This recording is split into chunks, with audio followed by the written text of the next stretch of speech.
अस्सलाम वालेकुम listeners, welcome back to my channel. आज आप सुनेंगे नॉवल यार यारों से होना जुदा एपिसोड नंबर 5। और आज के एपिसोड्स में हैदर की जानिब से लगने वाला है झटका, और वो झटका किसको लगेगा वो आपको नॉवल सुनकर पता चलेगा।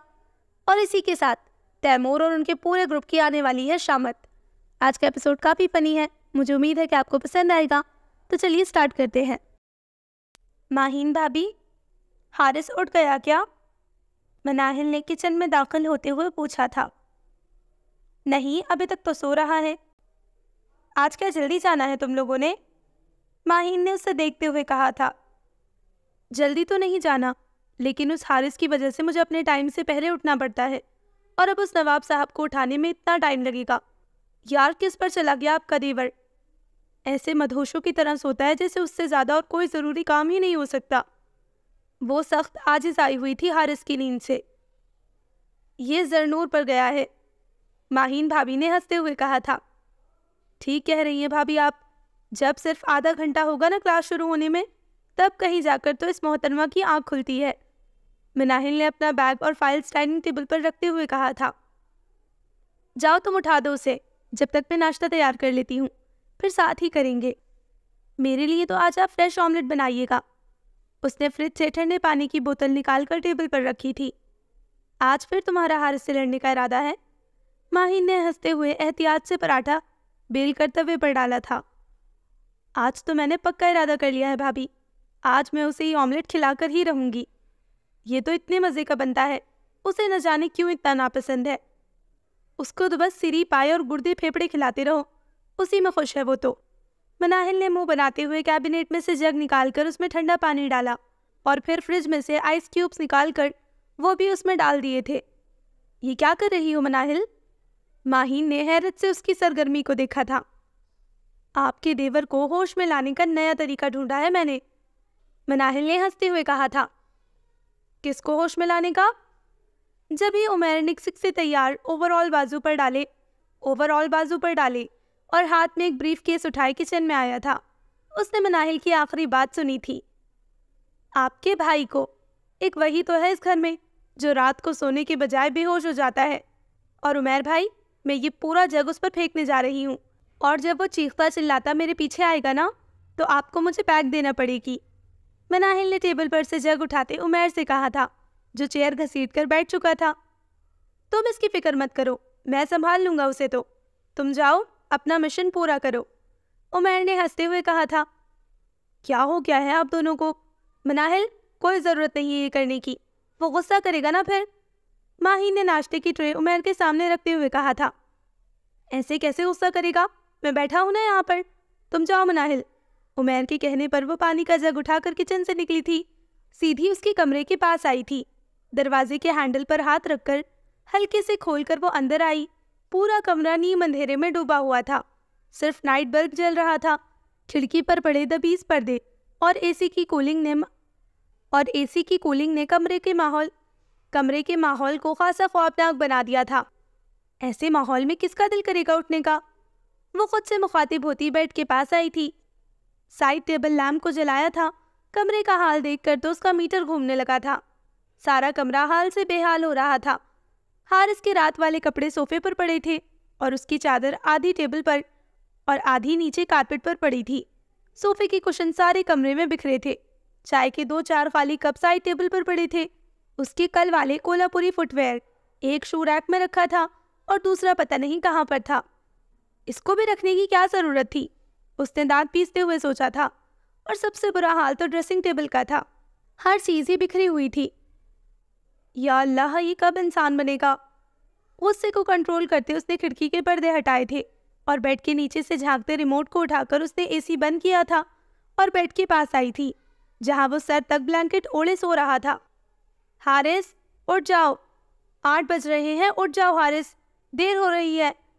वो उसको आवाज़ें दे रही थी ताकि वो बाद में ये ना कहे कि उठाया नहीं था। पागल हो गई हो मनाहिल, मेरे भूत से बातें कर रही हो? मनाहिल उसका ब्लैंकेट खींचने का सोच ही रही थी कि उसकी आवाज़ पर चौंकी थी, जो यकीनन उसके पीछे से आई थी। उसने फौरन पलट कर देखा, जहां हारिस ब्लू जीन्स पर चेक शर्ट पहने फ्रेश सा खड़ा था और हैरत से उसे देख रहा था, जो यकीनन मसनूई थी। हारिस यहाँ है तो फिर ये? उसने बेड से उसका ब्लैंकेट खींचा था, जहाँ तकिए और कुशन को सीध में इस तरह से रखकर ब्लैंकेट उड़ाया गया था जैसे सचमुच कोई इंसान लेटा हो। बहुत स्मार्ट बनती हो ना तुम मानो बिल्ली, लेकिन मुझसे ज्यादा नहीं हो। मुझे पता था कि तुम ये हरकत जरूर करोगी। हारिस ने हंसते हुए उसको चिढ़ाया था। तुम्हें कैसे पता चला? मनाहिल का मूड खराब हो गया था अपना प्लान फेल होते देखकर। तुम्हें मुझसे बेहतर और कौन जान सकता है, और अब हर दफा तो आह।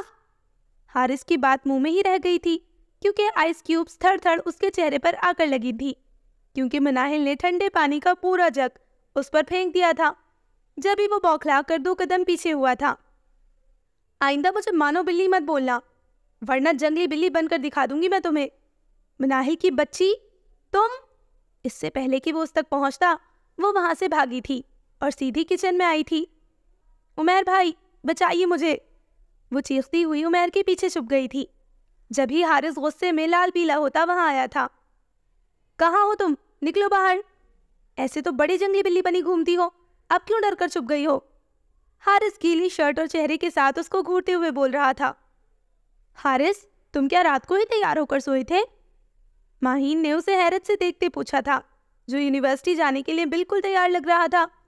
लेकिन मनाहिल ने उस पर पानी फेंककर सारी तैयारी खराब कर दी थी उसकी। कहाँ भाभी, मैं तो आज जल्दी उठ गया था, तैयार भी हो गया था ताकि मनाहिल खुश हो जाए। लेकिन इसे देखिए, ठंडे पानी का जग फेंक दिया इसने मुझ पर।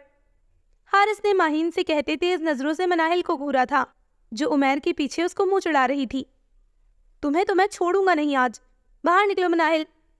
वो उसको खुशमगी नजरों से घूरते उसकी जाने बढ़ा था ताकि उसको उमैर के पीछे से निकाले। उमैर भाई रोकिए इसको। मनाहिल उमैर का बाजू पकड़कर चीखी थी। रुको हारिस, पहले मेरी बात सुनो। उमैर बीच में आया था। मुझे कुछ नहीं सुनना भाई, आप बस निकालिए इसको बाहर। आज ये बचेगी नहीं मुझसे।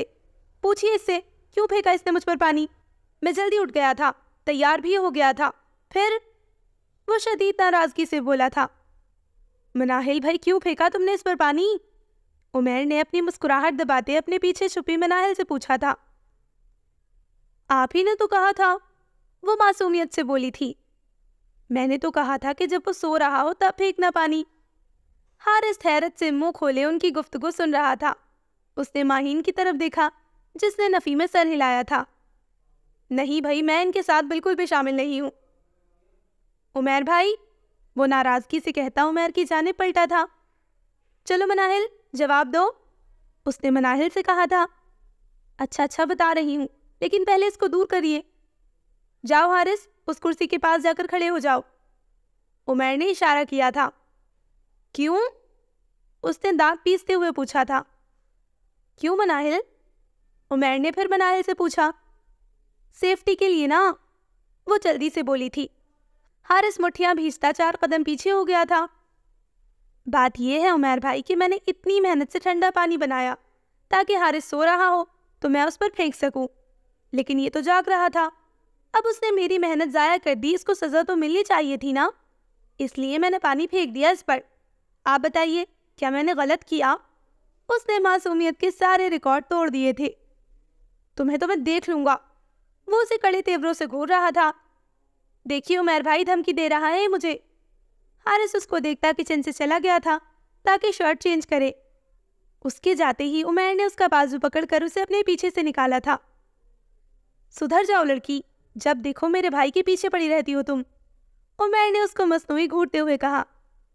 हाँ, इतना भी कोई बच्चा नहीं है आपका भाई, 1 नंबर का। मैं सब सुन रहा हूँ मनाहिल। हारिस शायद किसी काम से रुक गया था, जब ही वो उसकी बात काट कर चीख कर बोला था। मनाहिल ने जुबान दांतों तले दबा ली थी। मैं तो कह रही थी कि कितना मासूम और शरीफ है हारिस। वो खिसियानी हंसी हंसती जल्दी से चेयर घसीट कर बैठ गई थी। मुझे तो लगता है हार्ट स्पेशलिस्ट होने के बजाय पागलों का डॉक्टर होना चाहिए था मुझे। कम अज कम तुम दोनों तो इंसानों की तरह रहते इस घर में। उमैर ने रीडिंग ग्लासेस लगाकर न्यूज़पेपर उठाया था। मनाहिल के फ़ोन की मैसेज टोन बजी थी। उसने मोबाइल उठाकर देखा तो हारिस का मैसेज था। मेरी मासूमियत और शराफत के अलावा तुमने अभी तक कुछ देखा ही नहीं है मानो बिल्ली। उसने एक आबरू उठाकर स्क्रीन को देखा था। हाँ, बंदर कहीं का।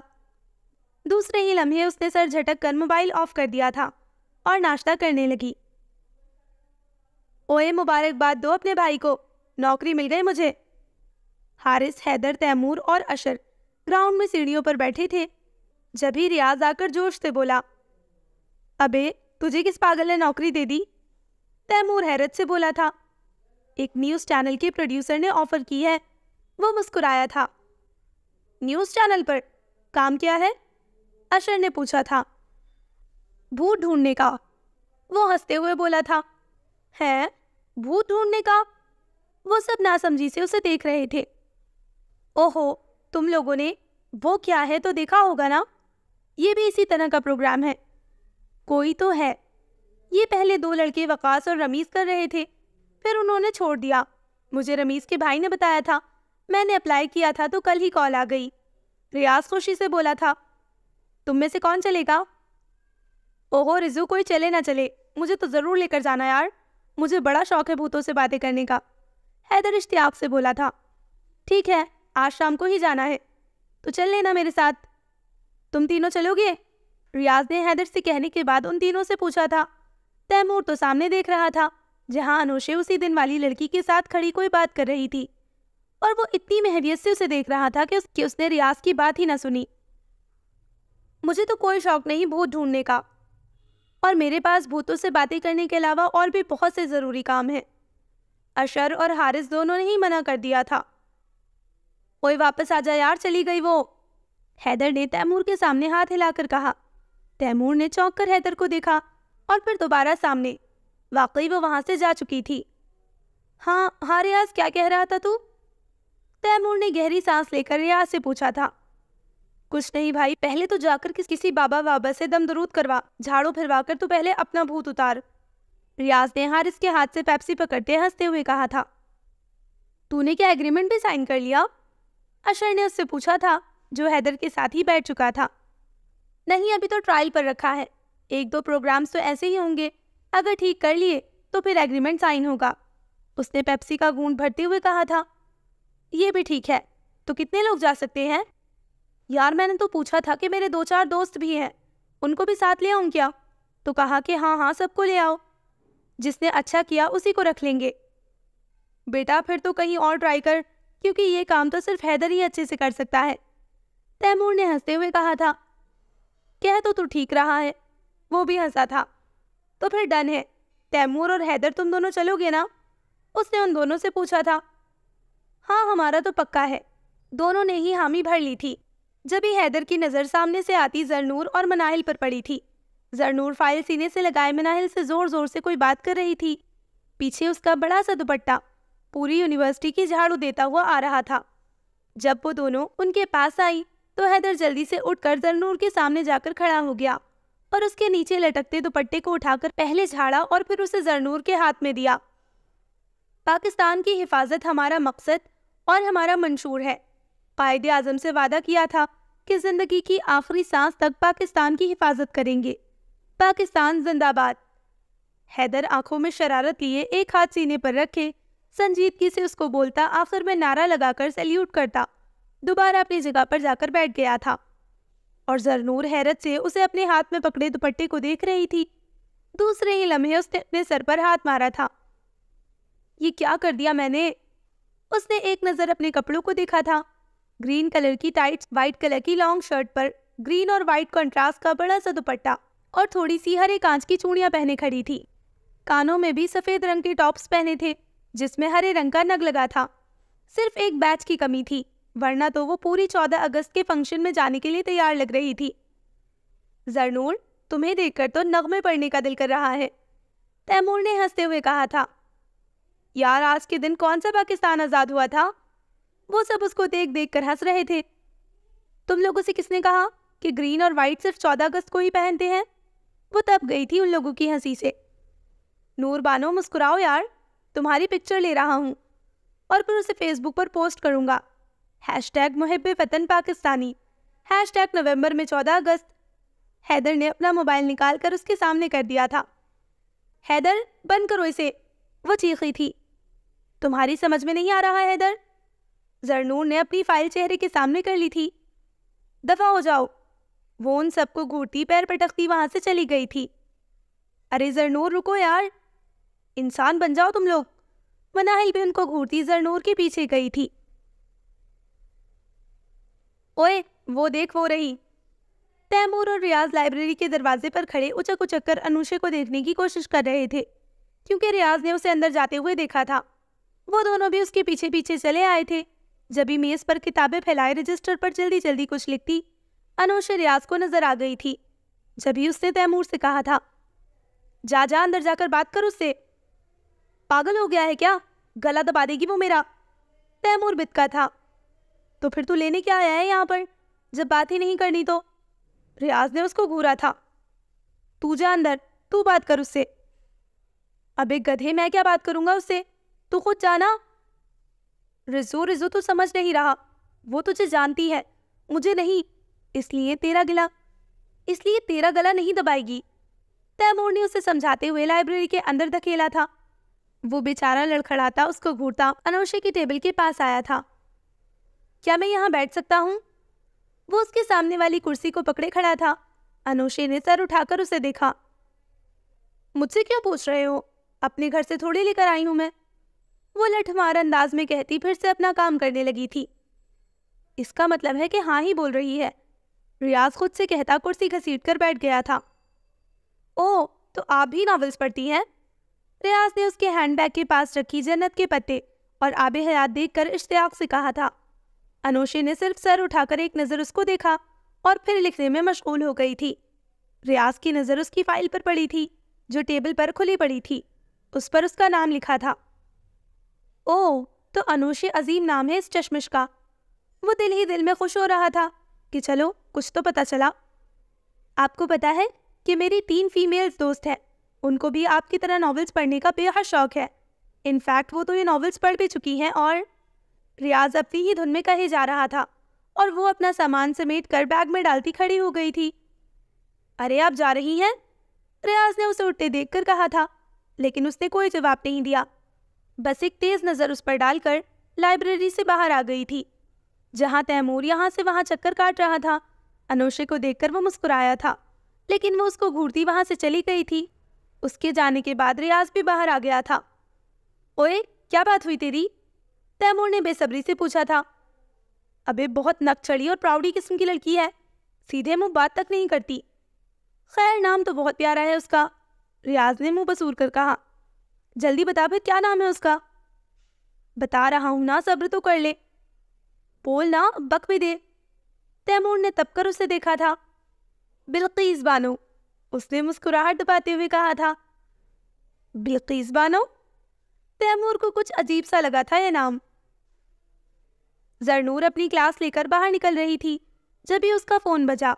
उसने बैग में से निकाल कर देखा, जहां मामा कॉलिंग के अल्फाज जगमगा रहे थे। हेलो, अस्सलाम वालेकुम। जी मामा, खैरियत? आपने फ़ोन किया था? वो मोबाइल को कान और कंधे के बीच में दबाए अपनी नोटबुक बैग में रख रही थी। वालेकुम अस्सलाम। हाँ खैरियत, मुझे बताना था कि वो समीर का फ़ोन आया था, वो तुमसे मिलने आ रहा है। ज़ारा बुखारी ने रसान से कहा था। क्या मतलब, वो यहाँ पर आ रहा है, यूनिवर्सिटी में? वो चौंकी थी। हाँ। क्या हो गया है मामा, वो यहाँ कैसे आ सकता है? पागल तो नहीं है वो? और आपने उसे मना क्यों नहीं किया? वो आहिस्ता आवाज़ से चीखी। देखो जरनूर, कोई उल्टी सीधी हरकत करने की ज़रूरत नहीं है, और अगर तुमने मिसबिहेव किया उसके साथ तो अच्छा नहीं होगा फिर। उन्होंने उसे तंबीह की थी। लेकिन मामा मेरी बात तो। हेलो हेलो मामा, आप सुन रही हैं? हेलो। उसने अपना फ़ोन देखा जो स्विच ऑफ हो चुका था। इसकी बैटरी भी अभी ख़त्म होना थी। उसने गुस्से से मोबाइल को बैग के अंदर पटका था। मैं क्या करूं इस समीर अमीर का, ये बला आखिर पीछा क्यों नहीं छोड़ती मेरा। उसका पारा हाई होने लगा था जब ही उसके जहन में झमाका हुआ था। हैदर, हाँ, एक हैदर ही है जो इससे मेरी जान छुड़वा सकता है। लेकिन दूसरे ही लम्हे उसकी मुस्कुराहट सिमटी थी। वो बदतमीज तो मुझे देखते ही फिर से नारे लगाना शुरू कर देगा। उसने कोफ्त से अपने हरे सफ़ेद लिबास को देखा था। खैर कोई नहीं, मुश्किल वक्त में गधे को भी बाप बनाना पड़ता है। वो खुद को ताबीलें देकर पुरसुकून करती कैंटीन की जाने बढ़ी थी। जानती थी कि वो भूखा वहीं मिलेगा। मनहूस आदमी, अगर मेरे पेट में नहीं जाना था तो बोल देता, ऐसे डूब मरने की क्या जरूरत थी। हैदर कैंटीन में बैठा चाय में बिस्किट डुबा डुबा कर खा रहा था, लेकिन वो अपने मोबाइल पर आए फनी मैसेज को पढ़ने में इतना मशगूल हो गया था कि नतीजतन उसका चाय में डिप किया हुआ बिस्किट उसी में गौताजन होकर गायब हो चुका था। उसका दिल खराब हो गया था। कप को साइड पर रखे अब वो सिर्फ बिस्किट खा रहा था। जब ही एमन उसके पास आई थी। हैदर, तुमने शाहवेज को कहीं देखा है? मैं इतनी देर से उसे ढूंढ रही हूँ, ना जाने कहाँ चला गया, वो परेशानी से बोली थी। शाहवेज को? हाँ, मैंने देखा तो था उसे। कहाँ देखा था? कहाँ देखा था? हाँ, मैंने उसे बायो लैब की बैक साइड पर हरीम के साथ जाते देखा था। वो जैसे सोच सोच कर बोल रहा था और हरीम का नाम सुनकर एमन के चेहरे पर गुस्सा साफ दिखाई दे रहा था। शाहवेज, ये तुमने अच्छा नहीं किया। वो दांत पीसती वहां से चली गई थी और लाइब्रेरी में बुक्स इशू करवाते शाहवेज के फरिश्तों को भी खबर ना थी कि हैदर ने किस आंधी तूफान को उसके पीछे भेजा है। हैदर, बात सुनो मेरी। जरनूर उसके पास आकर अपना बैग और फाइल टेबल पर पटकने के अंदाज में रखकर खुद भी कुर्सी पर गिर सी गई थी। अरे पाकिस्तानी फ्लैग, तुम्हें क्या हुआ? हैदर ने हैरत से उसे देखा था। मदद चाहिए तुम्हारी। तुम्हें मेरी मदद चाहिए? मजाक ना करो नूर बानो। उसने बिस्किट का पैकेट उसके सामने किया था। मैं मजाक नहीं कर रही हैदर, मुझे सच में तुम्हारी मदद चाहिए।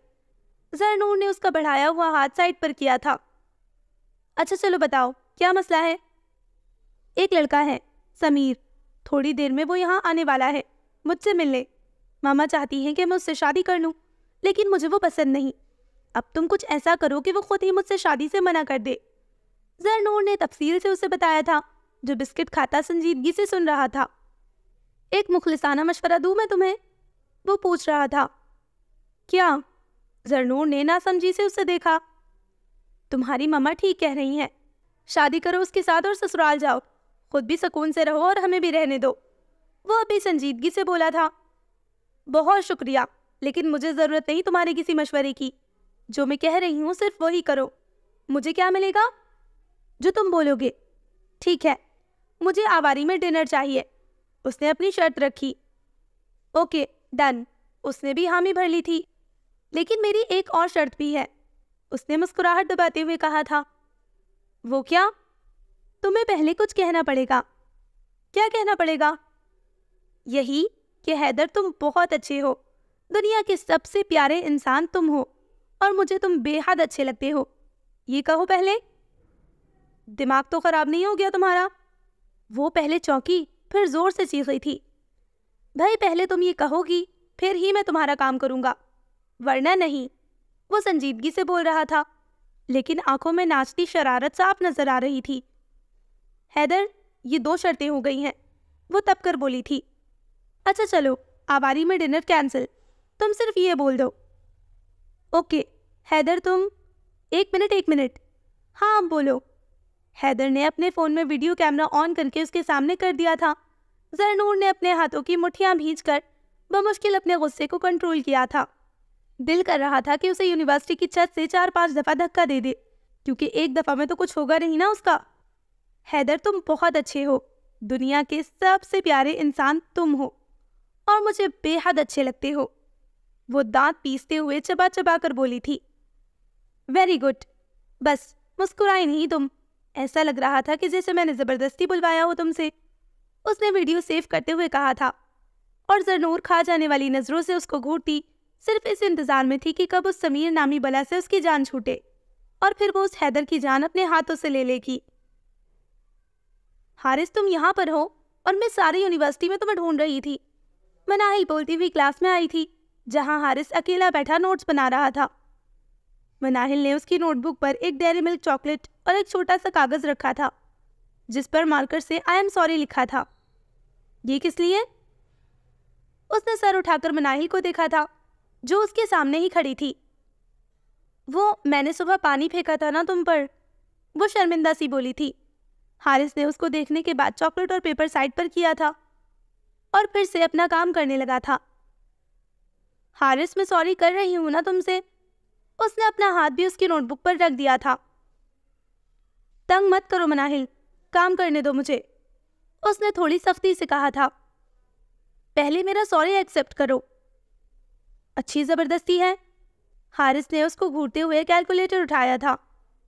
जब तक तुम मुझे माफ़ नहीं करोगे मैं तब तक यहीं पर खड़ी रहूंगी। खड़ी रहो? मेरी बला से मुझे क्या?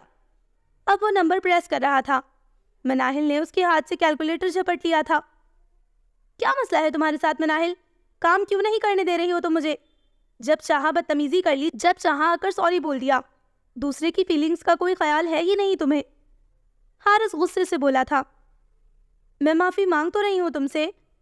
मनाहिल ने पहली दफ़ा उसे इतने तेज़ लहजे में बात करते देखा था। ज़रूरत नहीं है मुझे तुम्हारी माफ़ी की। बेहतर होगा कि चली जाओ यहाँ से। वो बेयकीनी से उसको देख रही थी। हारिस ने उसे कभी मजाक में भी नहीं डांटा था और कहाँ आज इतने गुस्से में नजर आ रहा था। तुम डांट रहे हो मुझे? उसकी आंखों से टिप टिप आंसू गिरने लगे थे। हाँ, मैं डांट रहा हूँ तुम्हें और तुम इसी काबिल हो कि तुम्हें डांटा जाए। वो सर्द नजरों से उसको देख रहा था। आंसू उसके चेहरे पर तवातर से बह रहे थे। हारिस तुम? वो आंसू भरी आंखों से उसको देख रही थी। गलती भी खुद करती हो और फिर रोना भी शुरू कर देती हो। वो टांग पर टांग रखकर बैठा पेन को उंगली और अंगूठे के दरमियान घुमाते नाराजगी से बोल रहा था। सच में हारिस, मैंने सिर्फ मजाक किया था। वो उल्टे हाथ की पुश्त से अपना भीगा हुआ गाल साफ करते हुए बोली थी, लेकिन आंसू थे कि बहे जा रहे थे। अगर ठंडे पानी का जग तुमने सिर्फ मजाक में फेंका था तो गुस्से में क्या समंदर में फेंक दोगी मुझे? हारिस हैरान था। उसे यकीन नहीं था कि सिर्फ इतने से रूडली बिहेव करने पर वो रोने लग जाएगी। वो बेचैन हो गया था उसकी आंखों में आंसू देखकर। आइंदा नहीं करूंगी। मनाहिल की आंखें और नाक बेहद सुर्ख हो चुकी थी। सॉरी बोलो पहले, कान पकड़कर। वो मुस्कुराहट दबाते हुए बोला था। I am sorry Haris, very very sorry. आइंदा कभी भी मैं तुमसे बदतमीजी नहीं करूंगी। उसने जल्दी से अपने कान पकड़ लिए थे। वो कान पकड़े खड़ी भीगे चेहरे के साथ बोलती इतनी मासूम लग रही थी कि हारिस को अफसोस होने लगा था कि उसने क्यों रुला दिया उसे। वो अपनी जगह से उठकर उसके पास आकर खड़ा हो गया था और जेब से रुमाल निकालकर उसके आंसू साफ करने लगा था। चुप हो जाओ यार, बहुत बुरी लगती हो तुम रोते हुए। वो निचला लब दांतों तले दबाए बोला था। वो रोना भूल कर हैरत से उसे देख रही थी। ऐसे क्या देख रही हो? सच कह रहा हूँ, बहुत बुरी लग रही हो। नाक देखो जरा, कैसे जोकर की तरह लाल हो रही है। तुमने रुलाया था मुझे। वो उसका हाथ झटक कर फिर से रोना शुरू हो चुकी थी। मनाहिल, कसम से यार, मैंने सिर्फ मजाक किया था। मुझे क्या पता था तुम सीरियस ही हो जाओगी। वो सिर्फ मजाक था। वो चौंक कर उसे देख रही थी। और नहीं तो क्या, मैं तुम पर गुस्सा कर सकता हूँ क्या? वो मुस्कुराते हुए बोला था। तुम पागल हो क्या? वो बेयकीनी से उसको देखती दूसरे ही लम्हे उसके सीने पर अपने नाजुक हाथों के मुक्के बरसाना शुरू हो चुकी थी। मेरी जान निकल गई थी और तुम कह रहे हो कि वो सब मजाक था? बहुत बुरे हो तुम हारिस, बहुत ज़्यादा। मैं कभी भी बात नहीं करूंगी तुमसे, सबसे शिकायत करूंगी तुम्हारी। तुमने इतना रुलाया था मुझे, गुस्सा भी किया तुमने मुझ पर। सबसे ज़्यादा दुख तो उसे अपने बेवकूफ़ बन जाने पर था। अरे अरे मनाहिल, मेरी बात तो सुनो।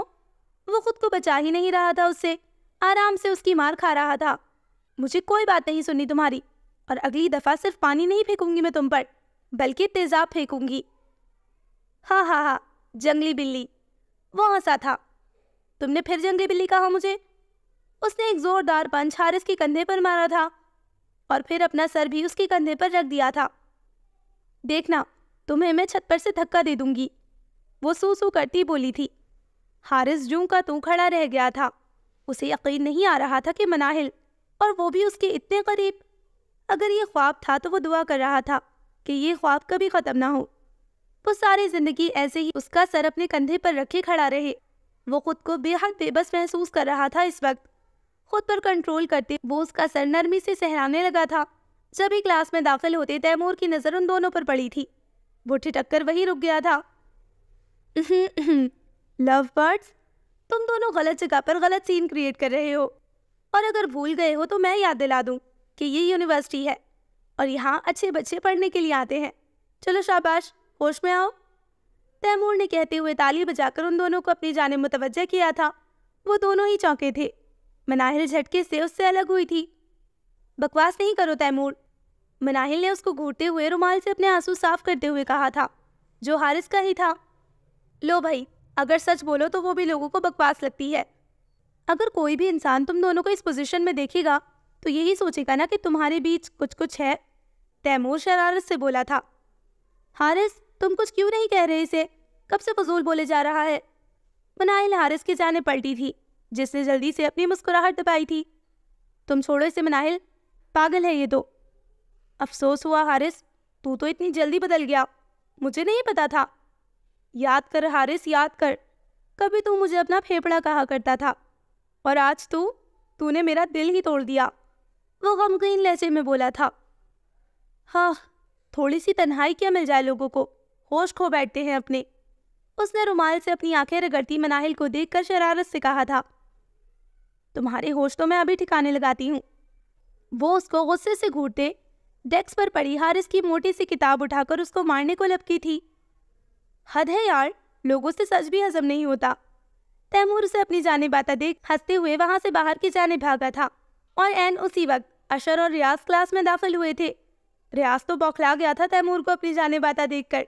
वो तो जल्दी से साइड पर हो गया था, लेकिन उसके पीछे आते अशर को नहीं पता था कि क्या तूफान उससे टकराने वाला है।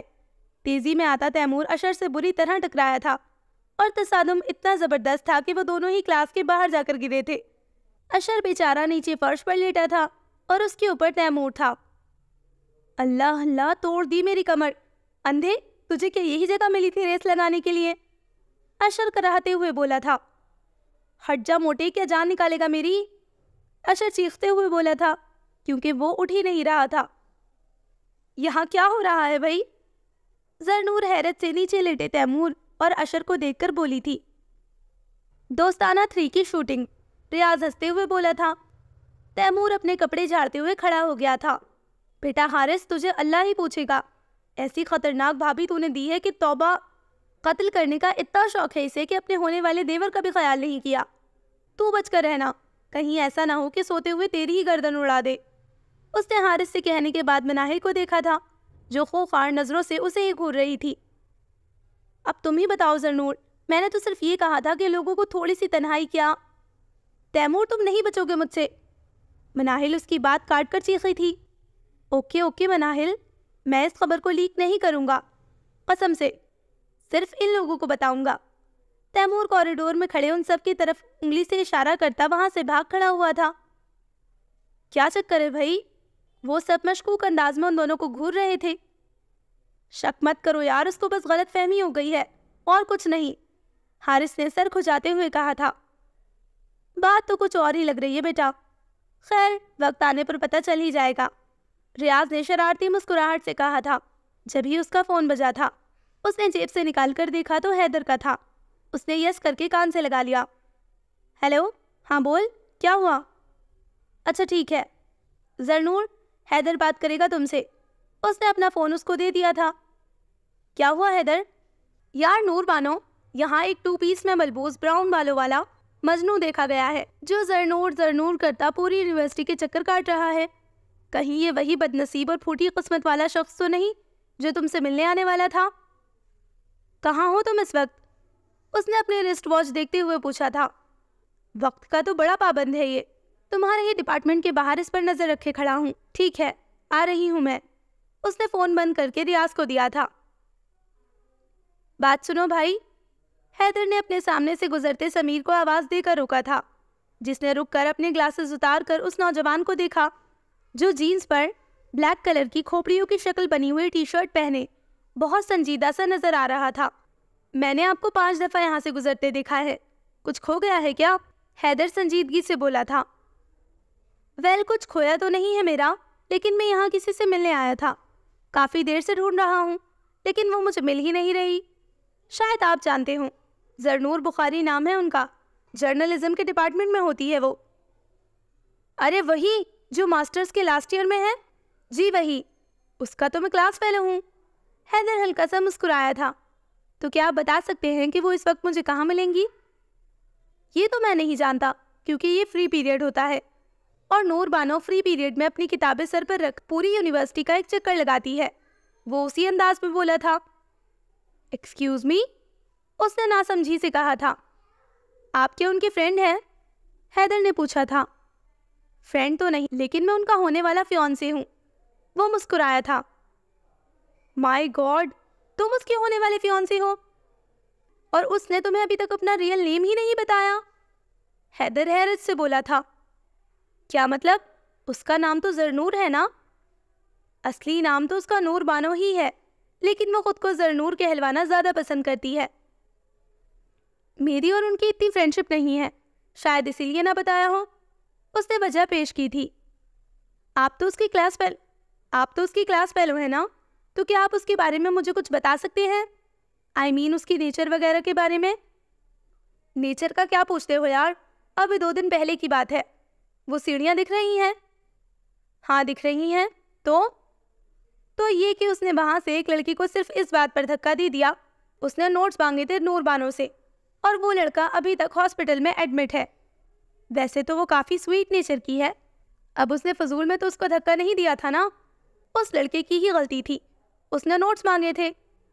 समीर को काफ़ी अजीब लग रहा था कि सिर्फ नोट्स मांगने पर सीढ़ियों से नीचे फेंक दिया। और तो और तुम्हें पता है कि जब उसे क्लास में लेक्चर समझ नहीं आता तो वो क्या करती है? समीर ने रफ़ी में गर्दन हिलाई थी। वो अपनी सीट पर खड़ी होकर प्रोफेसर को देखकर जोर जोर से कहकहा लगाना शुरू कर देती है। और एक दफ़ा तो उसने हद ही कर दी।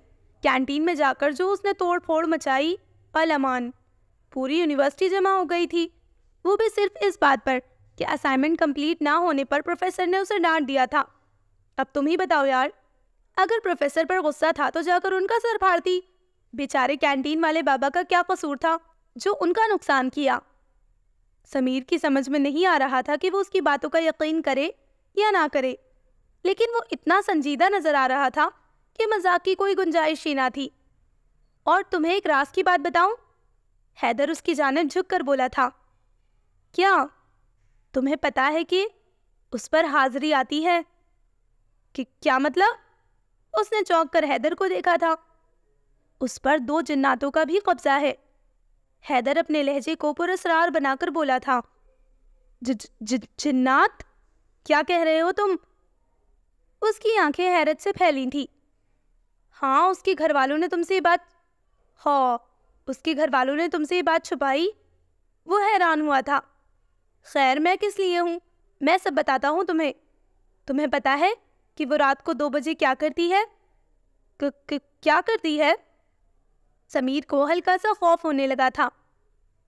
वो रात को 2 बजे के बाद अपने बाल खोलकर बुझी हुई मोमबत्ती लेकर पूरे घर में घूमती रहती है। बुझी हुई मोमबत्ती क्यों? वो हैरत से बोला था। ये तो मैं नहीं जानता, लेकिन जब ही तो वो दीवारों से टकराती फिरती है। 4 दफा तो वो सीढ़ियों से भी गिर चुकी है, लेकिन फिर भी कुछ नहीं होता उसको। फिर से उठकर घूमना शुरू कर देती है और मेन गेट पर से कूदकर रोड पर निकल जाती है। वो बाहर जाकर क्या करती है? उसको यकीन नहीं आ रहा था। बिल्लियां पकड़ती है। वॉट? बिल्लियां? You mean cats? लेकिन वो उनको पकड़कर क्या करती है? हैरत से उसकी आंखें फटने को थी। गला दबाकर मार देती है। हैदर सर्द आवाज में बोला था। 1 हफ्ते में 2 बिल्लियों को तो वो जरूर कत्ल करती है। वो पागल तो नहीं है? वो चीखा था। तुम मेरी दोस्त को पागल मत बोलो, उसके साथ बस थोड़ा सा मसला है।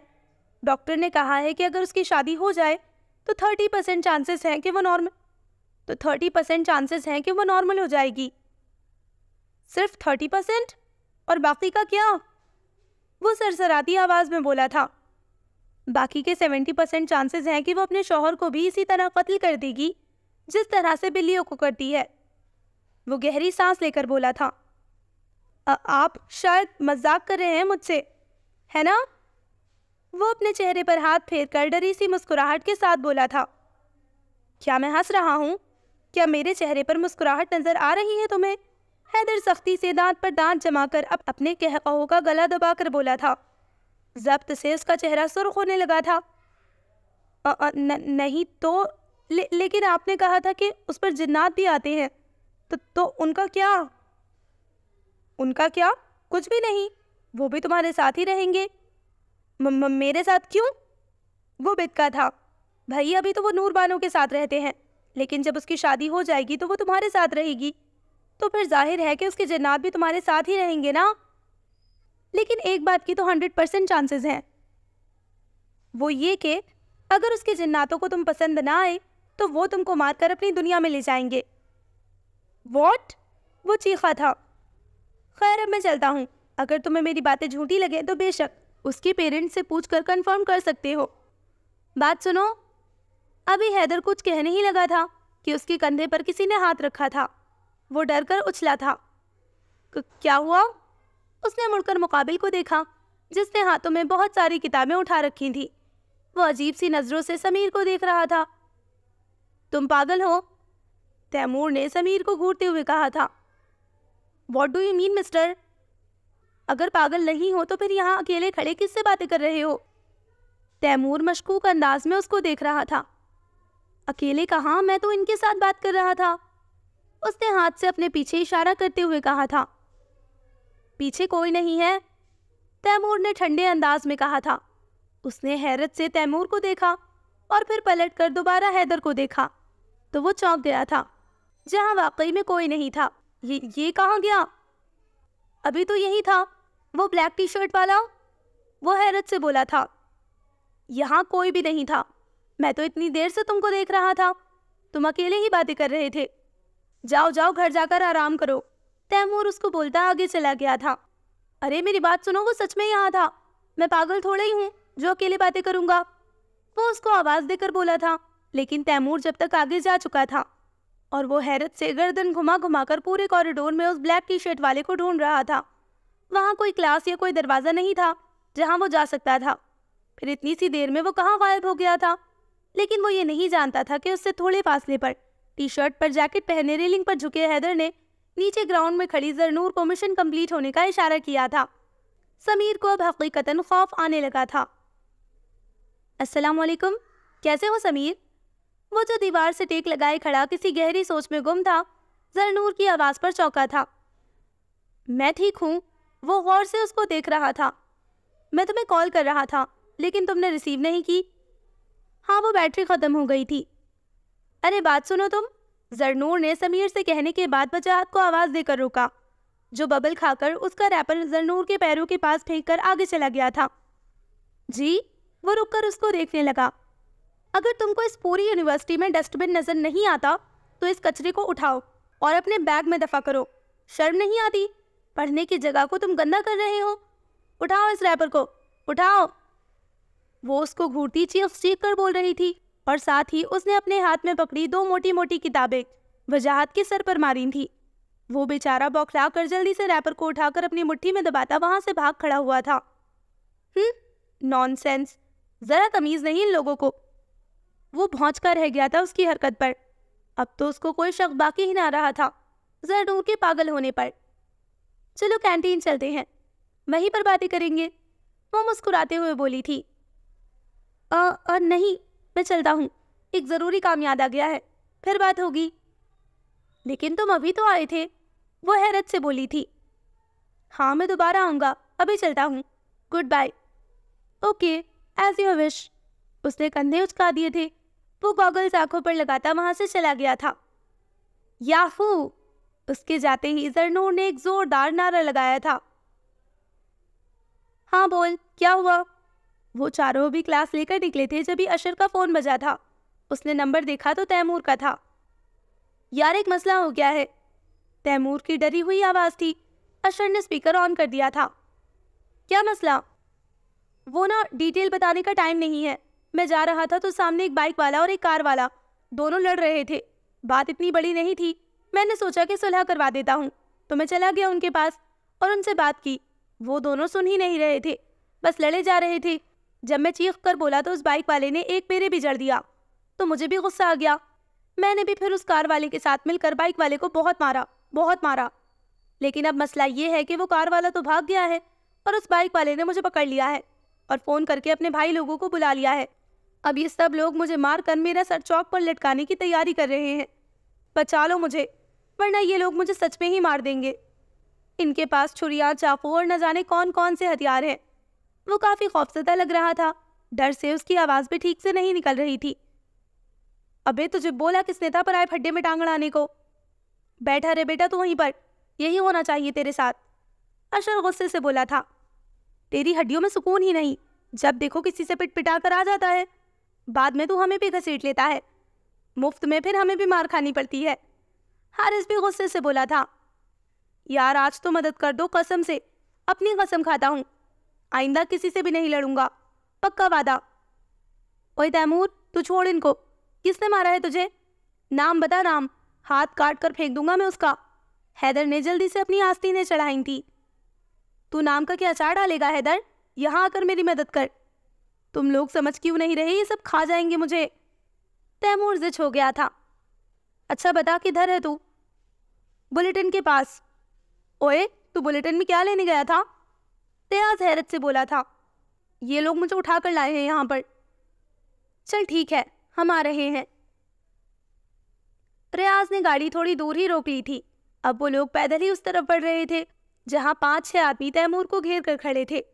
और अल्लाह माफ़ करे, वो कोई आदमी थे? ना जाने कौन सी किस्म थी आदमियों की। सारे के सारे 300-400 किलो के लंबे चौड़े मुस्टंडे थे और कद में तो वो उनसे भी डबल थे। हाथों में छुरियाँ, चाकू, डंडे और ना जाने क्या क्या उठा रखा था। रियाज तो उनको देखकर ही उल्टे कदमों वापस भागा था और जब ही तैमूर की नज़र पड़ गई थी अशर पर। ओए अशर, मैं यहाँ पर हूँ, यहाँ, इधर। ओए मोटे पीछे हट, मेरी मदद कर यार, वो चीख कर बोला था। वो सब अपनी लाल अंगारा आंखों से अशर को घूरने लगे थे। वो तो डर कर 2 कदम पीछे हटा था। कौन अशर? भाई मेरा नाम अशर नहीं है और मैं तो इसको जानता भी नहीं। माजरत, मैंने आपको डिस्टर्ब किया, आप जारी रखें अपना काम। अशर कहते हुए जल्दी से रियाज के पीछे भागा था। हारिस तू तो कुछ कर यार, तू तो मेरा पक्का दोस्त है, बचा ले मुझे इन जिनों से। तैमूर की हालत खराब होने लगी थी। वो सब हारिस को घूरने लगे थे। ओए तुम जानते हो इसको? उनमें से एक लंबे बालों वाला अपनी करख्त आवाज में बोला था। नहीं भाई, कैसी बातें कर रहे हैं, मैं तो यहाँ से गुजर रहा था तो सोचा कि आपकी खैरियत दरियाफ्त कर लूँ। कैसे हैं आप, ठीक है ना? अच्छा मैं चलता हूँ, अम्मी इंतज़ार कर रही होंगी, अल्लाह हाफिज। हारिस तो कहकर वहाँ से ऐसा भागा था कि पलटकर दोबारा देखा तक नहीं। कमीनों, दिखा दी ना तुमने अपनी औकात, क्या इसीलिए मुझे भाई बोलते थे? हाय, मुझे इन देवों के पास मरने के लिए छोड़ गए। इस हैदर से तो मुझे कोई उम्मीद ही नहीं।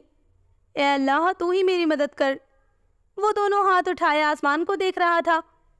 ए लड़के, तू किसके साथ है? इन तीनों के साथ या इसके साथ? उनमें से एक हैदर को देखकर बोला था, जिसने जीन्स पर जैकेट पहन रखी थी और हाथों में बहुत सारे बैंड्स चढ़ाए एक डंडा अपने पीछे छुपाए खड़ा था। मैं इस लड़की के साथ हूँ, वो इत्मीनान से बोला था। जहाँ वो 5 चौके थे वहाँ तैमूर ने भी झट से आंखें खोलकर उसको देखा था। मेरे को लगा था कि तू भी इन तीनों की तरह भाग जाएगा, लेकिन तेरे पास तो जिगरा है रे। लंबे बालों वाला अपने पीले दांतों की नुमाइश करते हुए बोला था। मेरे दोस्त को जाने दो, उसकी कोई गलती नहीं है। अरे कैसे कोई गलती नहीं? हमारे भाई को मार मार कर गाल सुझा दिया इसने, मोटी तोंद वाला चीख कर बोला था। हैदर ने अपनी उंगली कान में डालकर कान साफ किया था। बहरा नहीं हूं मैं, आहिस्ता बोलो। और तुम्हारे इस भाई ने फालतू में मेरे दोस्त को मारा था, वो बेखौफी से बोल रहा था। तो ये कौन सा मासूम है, इसने भी तो पलट कर मारा था ना, एक चमक कर बोला था। तो क्या फजूल में मार खाता रहता? हैदर ने उसको घूरा था। खैर, हम इसको नहीं छोड़ सकते, एक संजीदगी से बोला था। क्या करोगे तुम लोग इसके साथ? हैदर भी उसी संजीदगी से बोला था। हम इसका सर काटकर चौक पर लटका देंगे और बाकी जिस्म के कबाब बनाएंगे। तैमूर सुन खड़ा रह गया था। या अल्लाह, बचा ले मुझे, वरना ये मोटे कबाब बना लेंगे मेरा। वो बुलंद आवाज से दुआ करने लगा था। देखो मेरी बात सुनो, गलती किसी की भी हो, इस बात को ही ख़त्म करते हैं। इसको कैसे कर ले ख़त्म? हाँ कैसे कर ले? पहला वाला फिर से चीख कर बोला था। तुझे कहा है ना कि आहिस्ता बोल, समझ में नहीं आती तेरे? हैदर उसकी जानिब मुड़कर गुस्से से बोला था। ओए, ये गुस्सा किसको दिखा रहा है? नीचे का नाक है नीचे। वो फिर से चीख कर बोला था और हैदर की समझ में नहीं आ रहा था कि क्या करे। उसने अपने पीछे छुपाए डंडे को सामने किया था। साले, अब तू चीख कर दिखा, सर फाड़ दूंगा मैं तेरा। अब चीखा तो, खामोश खड़ा रहे, उंगली रख मुंह पर। हैदर उसको गुस्से से देखते हुए बोल रहा था। वो सब इतने लंबे थे कि हैदर को अपनी गर्दन उठाकर बोलना पड़ रहा था। फिर वो लंबे बालों वाले की तरफ मुड़ा था। लीडर कौन है तुम्हारा? हैदर ने संजीदगी से उससे पूछा था, जिसको देखकर वहां उसके साथी भी जोर जोर से हंसने लगे थे। ओए, यही है हमारा लीडर, जिसको तू सर फाड़ने की धमकी दे रहा है। हैदर के बच्चे, बना बनाया काम खराब कर दिया तूने। अब मेरे साथ तेरा भी सर इस चौक पर लटकेगा। तैमूर उसको घूरते हुए बोला था। हैदर दोबारा उस मोटी तोंद वाले की जानिब घूमा था। आई एम सॉरी यार, माफ करना। वो ना मेरे कान में कुछ मसला है। जब कोई ऊंचा बोलता है तो मेरा कान दर्द करने लगता है, इसीलिए मुझे थोड़ा सा गुस्सा आ गया था। लेकिन मैं कह रहा था कि बात को यही खत्म करते हैं। आइंदा अगर इसने दोबारा तुम्हारे भाई पर हाथ उठाया या किसी के साथ भी कोई हरकत की तो मैं खुद इसको तुम्हारे पास छोड़ कर जाऊंगा। फिर तुम भले इसके टिक्के कबाब जो दिल करे बना लेना, लेकिन अभी जाने दो इसको। हैदर को खुद पर हैरत हो रही थी कि वो इतनी बेखौफी से कैसे बोल रहा है। मोटी तोंद वाला उसको पुरसोच नजरों से देख रहा था। ऐसे कैसे जाने दूं? आज तो हम इसके कबाब बनाएंगे, लंबे बालों वाला चटखारे लेते हुए बोला था। तैमूर को देख देख कर उसके मुंह में पानी आ रहा था और उस बेचारे का दिल बंद हुआ जा रहा था। जब ही उनके लीडर ने हाथ उठाकर रोक दिया। ठीक है, आज पहली और आखिरी बार इसको जाने दे रहे हैं, लेकिन अगली बार इसने यह हरकत की तो इसके साथ तुम्हारा भी फिर कोरमा बनेगा, समझ गए ना? अब वो कदरे आहिस्ता आवाज में बोला था। ये क्या बोल रहे हैं आप बॉस? सबसे छोटे कद वाले को पसंद नहीं आया था अपने बॉस का फैसला। चुप करो तुम और गाड़ी में बैठो। बॉस ने उसको झड़क दिया था और फिर वो हैदर के पास आया था और अपनी जेब में से एक काले रंग का छोटा सा कार्ड निकालकर उसके सामने किया था। मैं तुमको अपनी गैंग में शामिल करना चाहता हूँ क्योंकि तुम्हारे अंदर गुंडों वाले जरासीम हैं। खैर, अगर तुम्हारा इरादा हो तो मुझको फ़ोन करना। ये मेरा कार्ड रख लो। हैदर ने अब्रू उठाकर पहले उस कार्ड को देखा, फिर बॉस को। माफ़ करना यार, लेकिन इतना अजीम काम करने का मैं खुद को अहल नहीं समझता। चलो, जैसे तुम्हारी मर्जी। ये कार्ड रख लो, जब भी ज़रूरत पड़े बस मिस कॉल मार देना जग्गू भाई को।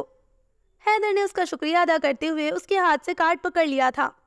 फिर वो सब अपने हथियार समेट कर जीप में बैठकर वहां से चले गए थे। तैमूर को यकीन नहीं आ रहा था कि वो बच गया है। वो जल्दी से जाकर हैदर के गले लग गया था। हैदर, मेरे दोस्त, मेरे भाई, तू मेरी जान है। इन तीनों को तो अल्लाह पूछेगा, लेकिन तूने मेरी जान बचाकर बड़ा एहसान किया है मुझ पर। सच में तू हीरो है, मेरा हीरो। तैमूर उसको पीछे खड़ा था।